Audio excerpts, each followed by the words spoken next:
মক্কার পথ ধুলায় ভরা।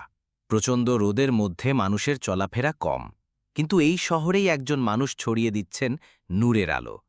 তিনি আমাদের প্রিয় নবী হজরত মুহাম্মদ সাল্লাল্লাহু আলাইহি ওয়াসাল্লাম।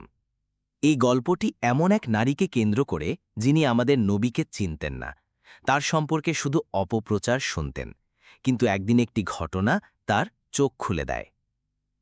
প্রথম দৃশ্য, মক্কার এক গলিপথ। একজন বৃদ্ধা মহিলা একা একা হাঁটছেন, তার কাঁধে একটি ভারী ঝুড়ি। সে হাঁটতে কষ্ট পাচ্ছেন। হঠাৎ এক যুবক এগিয়ে এলেন, মাথায় পাগড়ি, মুখে হাসি, হাতে নরম আচরণ। তিনি বললেন, আম্মা, আপনি কই যাচ্ছেন? আমি সাহায্য করতে পারি কি? বৃদ্ধা বললেন, ওহ বাছা, এই ভারী ঝুড়ি নিয়ে হাঁটতে পারছি না, তুমি যদি একটু। যুবক কিছু না বলেই ঝুড়িটি তুলে নিলেন। হাঁটা শুরু হল। দ্বিতীয় দৃশ্য, পথ চলতে চলতে বৃদ্ধা কথা বলতে লাগলেন। এই শহরে এক লোক উঠেছে, তার নাম মুহাম্মদ। সে মানুষকে তার ধর্ম ছেড়ে দিতে বলছে, এক আল্লাহর কথা বলে। আমি শহর ছেড়ে চলে যাচ্ছি, কারণ তার কথায় অনেকে বিভ্রান্ত হচ্ছে। যুবক কোনো কথা বললেন না, শুধু শান্তভাবে হাঁটতে থাকলেন। বৃদ্ধা আবার বললেন, তুমি এই মুহাম্মদ নামক লোকের পাল্লায় পড়ো না। সে কবি, জাদুকর, সবার মাথা ঘুরিয়ে দিচ্ছে। যুবক এবারও কিছু বললেন না, শুধু ধীর পায়ে পথ চলতে থাকলেন। তৃতীয় দৃশ্য, গন্তব্যে পৌঁছানো। বৃদ্ধা বললেন, এই তো আমার বাড়ি এসে গেছে। বাছা, তুমি এত ভালো, এত ভদ্র, এতটা পথ আমার ভার বহন করলে।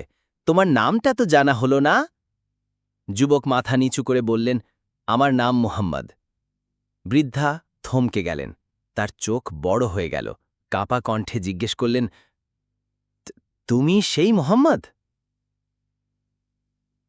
যুবক মুচকি হেসে মাথা নাড়লেন। বৃদ্ধার চোখে জল এসে গেল।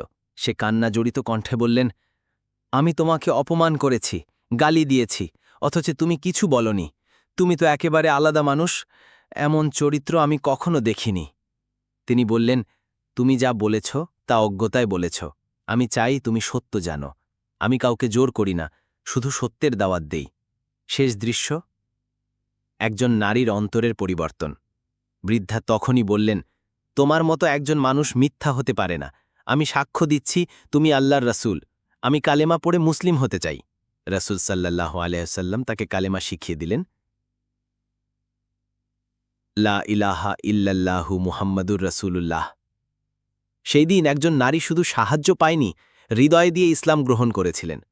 গল্পের শিক্ষা: ১. আচরণই মানুষকে আকৃষ্ট করে। রাসূল সাল্লাল্লাহু আলাইহি ওয়াসাল্লাম কোনো তর্কে যাননি, কিছু প্রমাণ করতে যাননি, শুধু তার সুন্দর আচরণই এক নারীর অন্তর জয় করেছে। ২. ক্ষমা ও ধৈর্য মহান গুণ। তাকে গালি দেওয়া সত্ত্বেও তিনি রেগে যাননি, কোনো অপমান করেননি। ৩. দাওয়াতের শ্রেষ্ঠ পদ্ধতি: ইসলামের সত্যকে আচরণ ও সহানুভূতির মাধ্যমে উপস্থাপন করা।